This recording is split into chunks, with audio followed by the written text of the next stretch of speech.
사람은 이제 인간관계에서 갈등이 있을 수밖에 없거든요. 근데 내 주장을 안 하면은 갈등은 없지만 내 주장을 안 하기 위해서는 내가 없어져야 되는 거죠. 그렇죠. 그래서 내가 무슨 감정을 느끼는지 무슨 생각을 하는지에 관심을 안 기울이기 시작하면 편해요. 편하지만 무의식적으로는 불만이 쌓여요. 그렇죠. 그런 상태로 지내게 되는 분들이 특히 요즘 많은 것 같아요.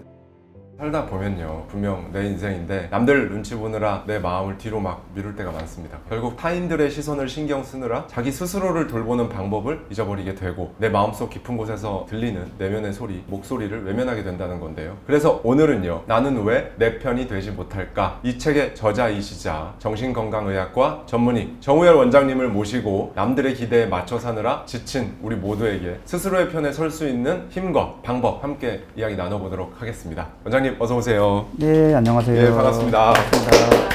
네, 원장님도 그 바쁜 와중에 시간을 쪼개서 유튜브 채널도 운영하고 계시고 지금 현재 구독자가 23만 명에 달하는 큰 채널을 운영하고 계시는데 화면에 들어가면 메인은 딱 이렇게 써 있죠. 내 마음과 친해지게 도와드릴게요. 이렇게 되어 있는데 이 한 문장에 어떤 의미가 담겨 있는지 원장님께서 한번 말씀해 주시죠.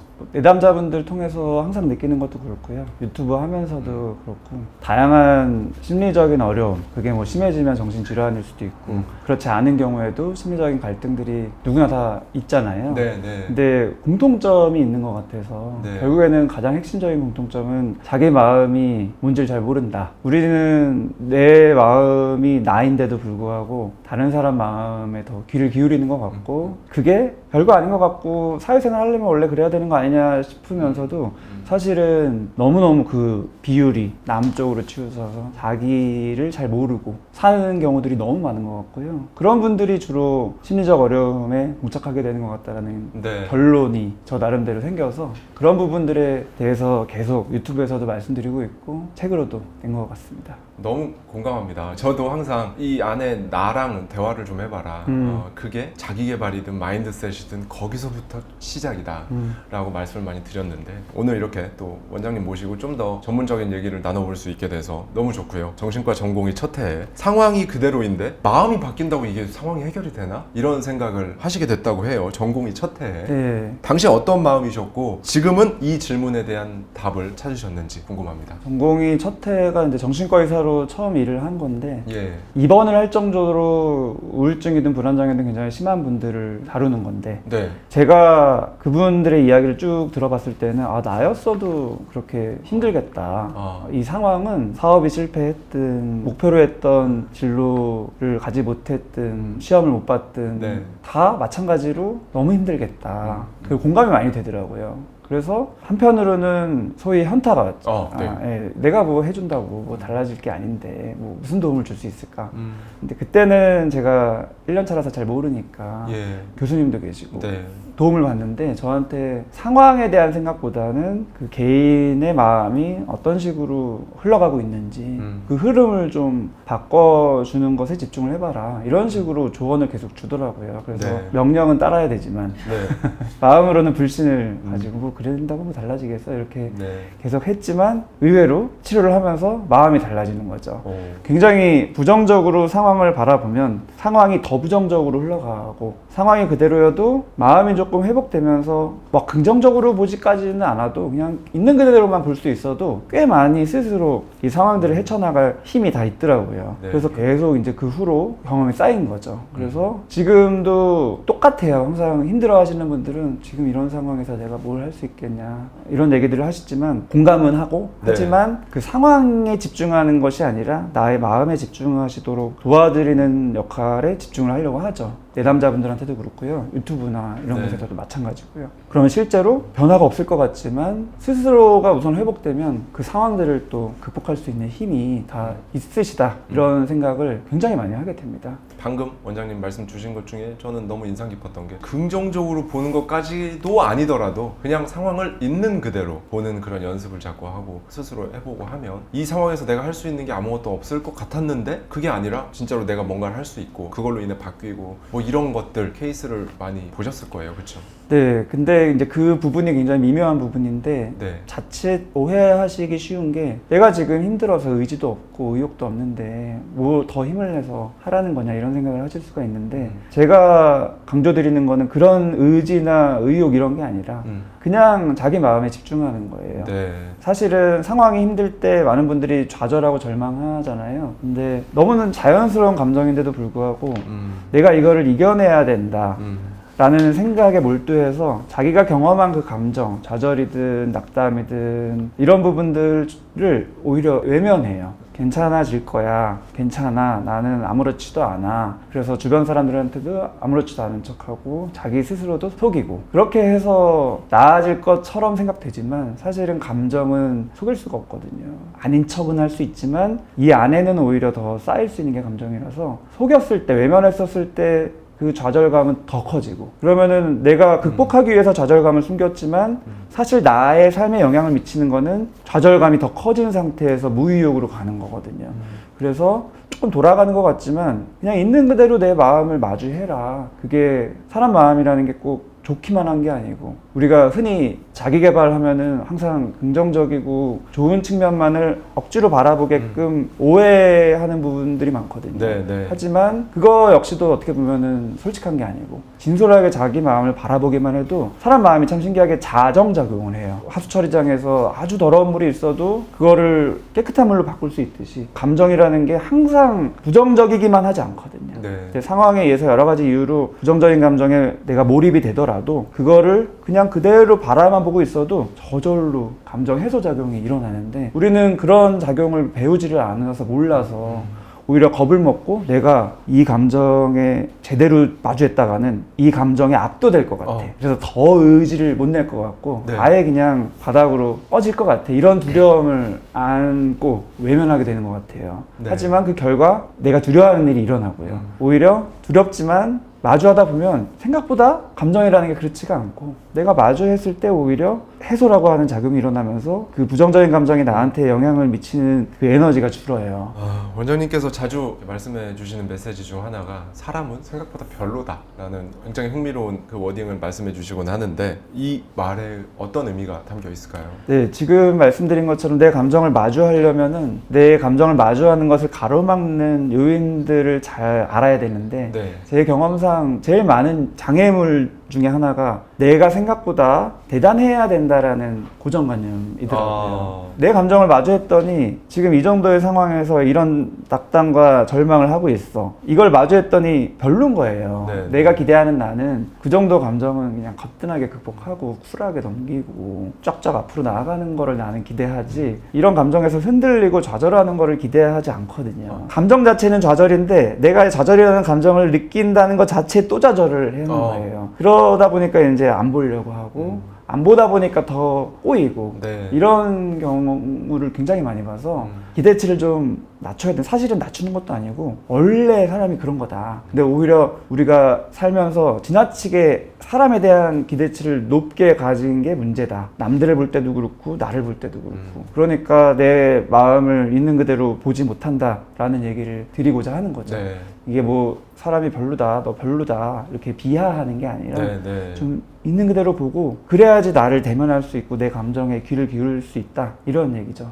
너무 중요한 말씀 해주신 것 같아요. 감정에 있어서 사람은 생각보다 별로다. 그러니까 어떤 사건이 벌어졌을 때 좌절감을 느끼고 또는 질투심을 느끼고 우울함을 느끼고 이런 것들은 사실 인간이면 당연한 건데 네. 이 상황에서 내가 왜 못나게 왜 이런 감정이 들지? 나의 인격이 좀 더 함양돼야 되나? 이게 너무 나는 못난 사람인가? 내가 왜 이런 걸로 질투하지? 축하해줘야 되는데 여기에서 또 스스로 또 스트레스를 받으면서 또 여기서 한번 또 좌절하거나 또 네. 우울해지고 네, 그런 2차 데미지가 사실은 더 큰 것 같고 2차 데미지 네. 이런 게 더 크다. 네. 그래서 2차 데미지만 줄여도 그냥 편하게 자기 마음 보면서 또 마음이라는 게 항상 물 흐르듯이 또 흘러가고 자정작용도 하기 때문에 그렇게 자연스럽게 회복될 수 있는 건데 네. 오히려 회복을 가로막고 있는 거죠. 계속 스스로 외면하느라고 그런 경우들을 너무 많이 보게 되는 것 같고요. 네. 나 자신에 대해서 실망하고 좌절하는 감정이라는 거는 사람이 경험하는 굉장히 중요한 괴로운 감정이에요. 조금 더 구체적으로 말하면 수치심이죠. 나는 굉장히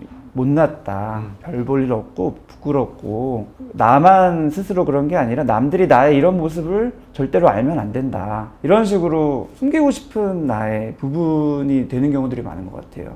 근데 그 이유가 자연스러운 건데도 불구하고 높은 기준을 가지고 보니까 그냥 자연스러운 것들이 다 굉장히 별로로 보이는 것들. 특히나 사람의 생각도 그렇지만 감정은 더더욱이 사실은 본능적인 거라서 그렇게 훌륭하지 않은 게 많거든요. 속담도 뭐 사촌이 땅을 사면 배가 아픈 것도 그렇죠. 원래 사람이 배가 아픈 거니까 그렇게 속담으로 있는 건데, 우리가 생각하는 거는 내 친구가 잘 되면은 나는 쿨하게 네. 축하해주고 이러고 싶은 건데, 뒤돌아서면은 배가 아픈 나를 보면서 네. 2차 데미지를 스스로 또 일으키는 거죠. 나는 왜 이렇게 쫌생이냐, 네. 거기서 왜 축하를 못 해주냐, 네. 이런 식으로 자기를 계속 채찍질하고 다음부터는 쿨하게 마음 먹자. 사실 자기 개발이라는 것도 어떤 마인드라는 부분으로 들어가면은 이런 식의 흐름을 억지로 유발하는 것도 굉장히 많은 것 같아요. 그거는 사실은 자기 개발에서 자기가 없는 거죠. 네. 자기 마음을 솔직하게 대면을 못하면서 어떻게 자기를 개발해요. 나는 사실 배가 아프다, 부럽다, 질투난다, 화가 난다, 뭐 이런 식으로 우선은 마주하고, 근데 사람 마음이 꼭 그런 마음이 있는 건 아니에요. 그런 마음도 있지만 한편으로는 또 친구고 그 친구가 열심히 노력한 거, 이런 것들 다 내가 알기 때문에 축하해주고 싶은 맞아요. 마음도 있어. 네.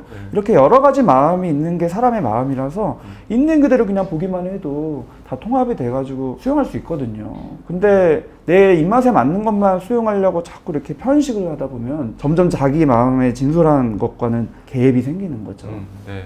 원장님께서 병원을 저희 대치동 근처에서 하고 계시잖아요. 그렇죠? 네. 그러면 이제 거기가 사실 우리나라 입시의 학군지 1번지이자 강남 한복판인데, 제가 어디서 예전에 유튜브 썸네일에서 조회수가 몇백만 회가 된 영상을 하나 봤는데, 강남에 살면 정신과를 덜 올까? 왜냐면 돈이 많고 행복할 테니, 아니면 오히려 더 신경 쓸 게 많아서 더 올까? 뭐 이런 거였는데, 그때 그 선생님의 얘기는 오히려 훨씬 더 많이 내담을 하는 것 같다. 일단 강남은 경쟁이 엄청 또 이게 치열하게 눈에 보이는 이런 동네이기 때문에 많은 분들이 이 정신적인 어려움을 호소하신다. 감정적인 어려움. 제가 생각했을 때 제일 중요한 지점이 바로 그 부분인 것 같아요. 네.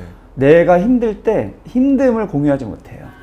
제가 제일 많이 보는 분들이 그런 분들이에요. 사회적으로 지위가 있거나 경제적으로 여유가 있기 때문에 오히려 나의 심리적인 어려움을 공감받지 못해요. 그리고 스스로 내 어려움을 공감받지 못할 거라고 또 고정관념을 가지고 있어서 더 공유를 못해요. 근데 감정이라는 거는 공유를 하고 안 하고도 굉장히 중요하고요. 네. 그 이전에 이미 일어나는 작업이 내 스스로가 그런 감정들을 수용하지 못하는 거예요. 스스로 자기 마음을 판단하는 거죠. 객관적으로 나보다 더 힘든 사람들이 많아, 생존의 어려움을 겪고 있는 사람들도 있는데, 그렇죠. 나는 그것도 아닌데 이렇게 배부른 어려움을 갖는 거야 라고 스스로 판단을 자꾸 해요. 그러니까 나는 진짜 별론 거죠. 이런 식으로 나의 있는 그대로의 감정을 마주하지 못해서 네.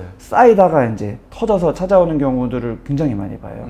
그래서 결국에는 사람이 생각보다 별로라는 것을 마주하지 못하는 거죠. 근데 그게 그냥 개인의 문제라는 측면보다도 사회적인 분위기가 먹고 살만 하면, 그렇죠. 예, 배부른 소리 한다. 배부른 소리 한다, 이런 얘기가 옛날부터 있었고, 요즘에도 이제 저는 정신과 관련된 유튜브도 하고 있고, 클릭해서 보다 보면, 댓글을 보다 보면 항상 있는 댓글이 내가 우울한 거는 지금 돈이 없기 때문이다. 아, 맞아요. 그리고 그런 돈이 거 진짜 생기면 우울증은 낫는다. 금융치료라고. 금융치료다. 네. 네. 이런 얘기들이 진짜 많죠. 하지만 제가 경험하는 거는 금융치료가 안 된다. 그렇죠. 아니, 금융치료 이론이 맞으려면 원장님의 병원이 위치한 곳에서는 다들 이미 금융으로 치료가 되셨기 때문에 내원하시는 분들이 확 적어야 되거든요.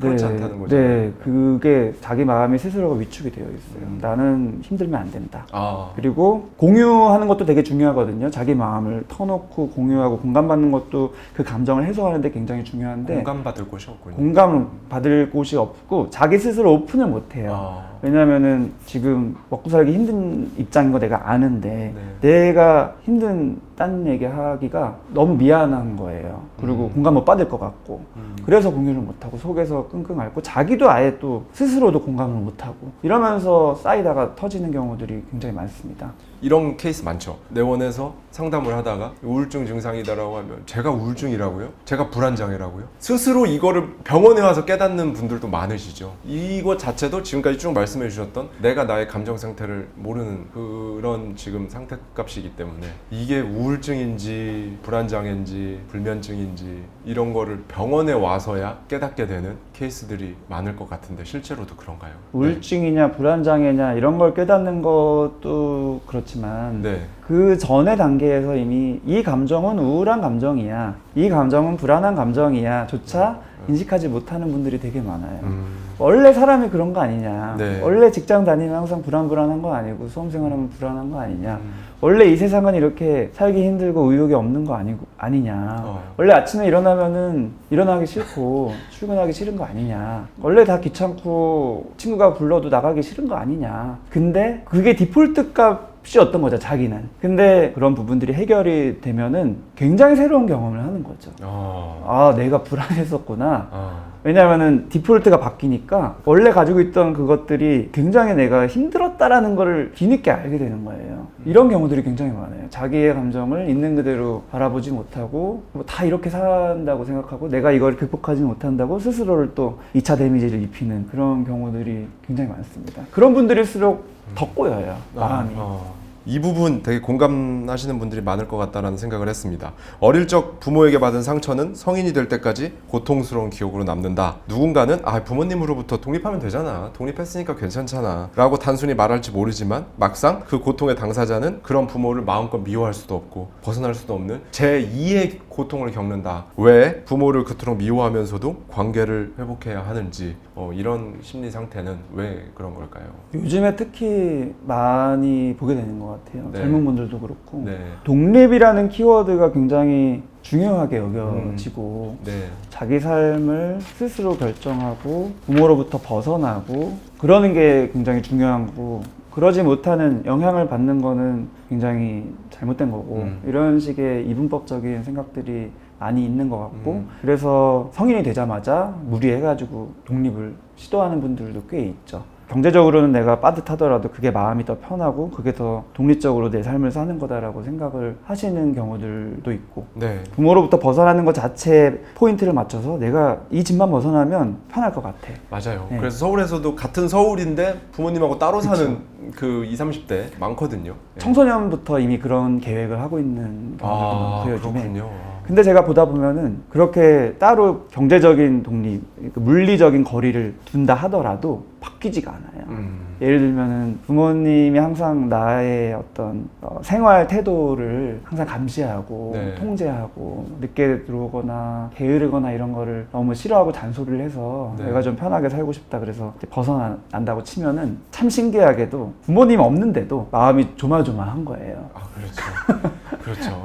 좀 밤에 늦으면 시계 보고. 네, 늦으면 시계 보고 왠지 불안불안하고. 그래서 감정이라는 게 중요한 거죠. 부모님이 실제로 나한테 영향을 미치냐 안 미치냐 이게 중요한 게 아니라 내 마음 속에 있는 나도 모르게 형성된 그 이 틀을 벗어나는 상황에서 내가 느끼는 감정, 뭔가 불안하고 무섭고 죄책감을 느끼기도 하고, 이런 감정이 되게 중요한 거라서 아무리 따로 살아도 혼자 게을르다고 판단할 정도의 행동을 하거나 뭐 넷플릭스 같은 거를 보고 있거나 뭐 그럴 수 있죠. 그냥 네. 자기 뭐 일도 하고 뭐 쉬기도 하고 이러는 게 스스로 당당하게 여기고 싶은 마음이 있지만 안 돼요. 그래서 왠지 넷플릭스 보는 거는 시간을 죽이는 것 같고 네. 이 시간에 자기 개발을 뭔가 해야 될 것 같고, 근데 그런 틀이라는 게 사실은 부모님과의 관계에서 내가 그 전에 오랫동안 경험한 거라서 이게 남아있는 거예요. 네. 그래서 물리적인 독립, 물리적인 거리두기가 생각보다 별로 이렇게 효과적이지 않고 여전히 자기가 세운 그 틀 안에 갇혀져 있는 삶을 살게 되는 거를 많이 제가 보는 것 같아요. 자신도 모르게 이 내면에 소프트웨어 같이 틀이라고 표현을 해주셨는데 설치가 되어 있어서 이미 그게 딱 장착이 되어 있는데 물리적으로 분리를 한다고 한들 그건 큰 의미가 없다라는 말씀을 해주셨어요. 네. 이제 연결되는 질문인데요. 오랜 기간 통제하거나 컨트롤하려는 부모님 밑에서 자라서 결국 어른이 되는 케이스가 굉장히 사실 많을 텐데요. 저의 뭐 선입견일진 모르겠지만 학군지라고 동료라고 부르는 데서 자라난 성인들 같은 경우에는 더더욱 이런 케이스들이 많을 것 같습니다. 이제 책에 그런 말씀을 해주셨어요. 상대를 실망시키거나 아니면 상대로부터 거부당할 것 같은 그런 두려움이 너무 큰 나머지 내 주장을 하지 않고 순응하는 순응형 인간이 되어버린다. 만약에 본인이 이 말을 듣고 내가 좀 그런 것 같은데, 내가 진짜 예스맨인 것 같다, 그러면 이 경우에는 어떻게 대처해야 될지 한번 말씀을 좀 해주시죠. 그 사람의 본능이 이제 두 가지가 있는데 네. 의존하고 싶은 욕구, 그다음에 독립하고 싶은 욕구. 이거는 굉장히 상반된 거지만 평생 우리가 이 균형점을 찾아가야 되는 부분이거든요. 네, 네. 근데 예스맨이 되는 경우를 보면은 그 전에 성장기 때 성인 되기 전에 굉장히 의존을 많이 한 거죠. 네. 근데 그 의존은 내가 의존하고 싶어서 의존했다기보다는 의존하게끔 키워진 경우들이 많아요. 그렇죠. 예, 그래서 과도한 통제가 이루어지고 그 다음에 내가 자기 주장을 했었을 때 굉장히 큰 감정적인 아픔이 경험되고 공포심이 자극되거나 아니면 굉장히 수치심이 자극되거나 네. 이런 식으로 나의 존재감을 위해서 뭔가를 하려고 할 때 그거를 방해하는 느낌, 그렇게 하면 안 될 것 같은 느낌이 감정적으로 들면은 이제 아까 말씀하셨다시피 자기라는 것 자체에 집중을 안 해요. 네, 네. 그리고 철저히 괜찮은지 물어보고 또는 시키는 거 위주로 이제 하게끔 형성이 되죠. 그거는 이제 어떻게 보면은 의존적인 부분이 강화가 되는 거지만 사람이 그렇게 된다고 해서 행복하지가 않죠. 갈등은 없어요. 다투거나 싸우지 않으니까. 하지만 본능적으로 상반된 본능인 독립의 욕구가 충족이 안 되기 때문에 계속 꿈틀대죠. 마음속에서 본심이나 그거와는 다른 내 마음이 나오고 싶고, 이미 성인이 돼서 물리적으로 독립을 하더라도 내 마음속에서 일어나는 이 마음이 스스로 불편해요. 이거는 부모님이 생각하는 그 틀과 안 맞는 거야. 내가 아무리 지금 생각은 이렇게 하고 요즘 시대가 이렇게 바뀌었고 내가 나름대로 당당하다라고 스스로 계속 생각은 하지만 마음속에서는 불편하고 찝찝하고 이러면 안 될 것 같은 두려움이 또 들고 이런 식으로 돼요.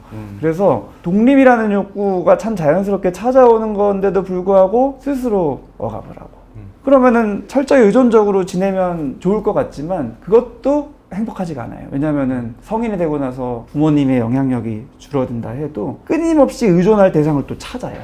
흔한 경우는 연애 관계를 통해서 거의 부모님 수준으로 밀착된 연애를 하면서 나의 하나하나를 괜찮은지 물어보면서 그렇게 자기 삶을 이어가는 경우도 있고 그게 또 이어지면 결혼을 해서도 내가 의존할 만한 나의 삶을 이끌어줄 만한 그 배우자를 찾아서 끊임없이 의존하고 근데 아무리 부부가 뭐 일심동체라고 하지만 여전히 사람은 이 두 가지 욕구가 있기 때문에 철저히 의존적인 관계로서는 행복할 수가 없거든요. 자기의 독립적인 부분이 있어야 되는데 스스로 또 마음이 불편해요. 내가 우리 배우자 취미생활을 같이 하거나 모임을 같이 하지 않고 내 친구를 만나거나 하면은 이거는 뭔가 또 아닌 것 같아. 그런 식으로 마음이 불편해서 못하고 하지만 여기에만 얽매여 있어도 또 나의 어떤 답답함이 있고 이거는 사람이 두 가지 본능이 있다라는 것 때문에 항상 충돌하는 거거든요. 그래서 이런 구조를 이해하고 내가 이런 부분 때문에 이런 행동을 하고 이런 부분 때문에 이런 행동을 하고 싶고 이렇게 갈등을 하는구나를 인식을 해야지 저울질을 하면서 자기가 수위를 조절하면서 행동을 할 수가 있거든요. 근데 대부분의 경우 이런 생각 자체를 못하고 그냥 눈앞에 놓인 대로 마음 편한 대로 행동하다 보면은 한쪽으로 치우치게 되기가 쉬운 것 같아요. 그래서 전 딱 생각난 게 수능형 인간. 아까 원장님께서 그래서 갈등은 없습니다 라고 얘기해 주신 부분이 딱 와닿았는데 그런 분들 보면 사회생활 할 때 사람 좋아 보이는 그런 직원들이 다 있어요. 갈등은 없죠, 다른 직원들하고도. 그런데 사실 내면에서 그런 직원들은 엄청난 스트레스를 받더라고요. 네, 맞아요. 그게 바로 내가 내 편이 되지 못한 상태, 내가 내 마음과 멀어진 상태인 거죠. 사람은 이제 인간관계에서 갈등이 있을 수밖에 없거든요. 내 주장을 하려면 상대방의 주장과 부딪힐 수밖에 없는 거고. 근데 내 주장을 안 하면은 갈등은 없지만 내 주장을 안 하기 위해서는 내가 없어져야 되는 거죠. 그렇죠. 그래서 내 마음을 계속 비우고 내가 무슨 감정을 느끼는지 무슨 생각을 하는지에 관심을 안 기울이기 시작하면 편해요. 편하지만 마음속에서는 무의식적으로는 불만이 쌓여요. 그렇죠. 그게 이제 스트레스죠. 그런 상태로 지내게 되는 분들이 특히 요즘 많은 것 같아요. 왜냐면은 사회생활이 중요하다, 뭐 인맥이 중요하다 이런 얘기들이 너무 많으니까 사회생활 잘하고 사회성 좋다라는 거는 자기 주장을 안 하는 거다라고 오해를 하게 되는 경우들이 많은 것 같아요. 그런 말 있잖아요. 순해 보이는 사람이 한 번 화나면 진짜 더 무섭다. 맨날 짜증내고 화내고 이런 사람보다. 왜냐면 제가 보기엔 그런 사람들은 항상 감정 표현을 하거든요. 짜증내고 화내고 이렇게 해서 특별히 뭐가 팍 폭발할 만한 게 없는데 평소에 되게 온화해 보이고 둥글둥글하고 잘 웃고 이랬던 사람이 한 번 어떤 큰 이벤트가 있어서 그게 이제 안에 쭉 쌓였던 스트레스들이 트리거가 돼서 팍 한 방에 터져 나오면 그러면은 이제 진짜 힘들어지는 거죠. 그때부터는 진짜 이상한 사람 되는 거고 그렇죠. 예. 그 순간에 힘든 건 자기 자신인 것 같아요. 너무너무 자기가 지금까지 해왔던 삶이랑 반대되는 모습을 보인 자기 자신에 대해서 너무 놀라고 자괴감도 들고 혼란스러워지는 것 같고요. 그렇게 아예 억누르지 않고 지내는 분들도 사실은 많아요. 사람이 무의식을 속일 수가 없기 때문에 네. 감정을 속일 수가 없기 때문에 내가 내 주장은 안 한다. 예스맨이다. 하지만 분명히 말로는 예스맨인데 뭔가가 불편해. 네, 네. 저 사람 속에 뭔가가 불만이 있는 것 같고 아닌 것 같은 그 느낌이 드는 경우들이 있어요. 네, 네, 네. 사람은 무의식적인 상호작용을 하는 존재이기 때문에 말이 다가 아니거든요. 그렇죠, 그렇죠. 좀 전문 용어로는 수동 공격적이라고 하거든요. 네. 수동적이에요. 되게 시키는 거 하고 능동적이지 않고 하지만 대놓고 공격을 하진 않지만 수동적으로 공격을 하는 거예요. 예를 들면은 상사와의 갈등이 있다? 그러면은 내 입장에서는 이거 하기 싫은 일이고 꼭 안 해도 될 것 같은데 상사가 오늘까지 하라고 막 부당하다. 이런 경우에 대답은 네 할게요. 되게 적극적으로 해요. 근데 6시까지 해 그랬는데 59분까지도 안 주는 거죠. 안 주고 딴청 피우고 그러면 이제 상사는 열받잖아요. 네. 예스맨인데 안 하니까. 네. 그러면 이제 상사가 열받아가지고 화를 내잖아요. 네. 그러면은 이제 그 사람 입장에서는 수동적으로 내가 안 함으로써 상대방이 화나게끔 만들었어요. 아, 수동적 공격이에요. 네, 그거는 수동적 공격이에요. 열받게 하는 거예요. 아, 소위 열받게 예, 하는. 예. 그래서 결국에는 감정을 속일 수가 없고 쌓았다가 나중에 터지든지 아니면 순간순간에 나도 모르게 나는 티 안 낸다고 착각하고 있지만 주변 사람들은 알고 있는 거죠. 그 사람 속에는 네. 불만이 있어. 이런 경우들도 많이 있습니다.